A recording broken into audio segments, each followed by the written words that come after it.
ne Afrika mangima masani yango ni Raila Odinga to josiasa machaki siemo kan josiasa diketho gini josiasa uchunga machal nade josiasa migo e kor gweng mopogore ka weekend chopo ndhewa idhi mulo wache UC jakom da dhi UC siasa ma ODM podomako gik machal kamano. In fact kanye mok ber kenda yie gi Mudavadi kana wa Angola warumo kode Addis Ababa kumenentie no is working for this thing very very much so to one waketho nitiere gimoro joluono wacho niya ka idhi e lweny kik iket weapons ni te midhi e lweny e wi mesa mondo jasigwane obiro ng'eyo kaka idhi tiyo kode. Gini pok wayude pod wan e dwar jakom ong'e ni le moro nindo Addis Ababa kacha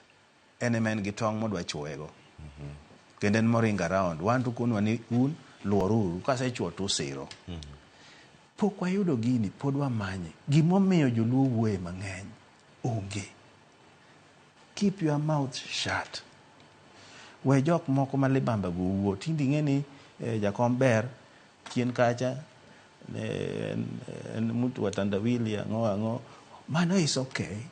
Gimoro magilingo ni ginyalo yudo kodhino let it happen. Wan kaka joluo waling ti ODM ok en a luo party ok en a national party ma joluo nengo ling te to Raila kodhi e UC dikelo ingena seng'yo chike mag yuge onge gimare kwa ni nyaka resign and man you are not supposed to participate actively in local politics. Koro as we talk now jakom party leader kendo nochotimo gimoro mariek niya kapod aringo nyaka we caretaker mar ODM mineno koting'o bado paranya gi jowa ma joluo gi oling ti because gima is at stake here ne chako wuoyo kama to western ne kacha coastal ne kacha wadhi nego ODM is a national party nitiere structures Opiyo Wandayi and leader na parliament very effective leader. Okewa Mambadi and jakom party very effective leader.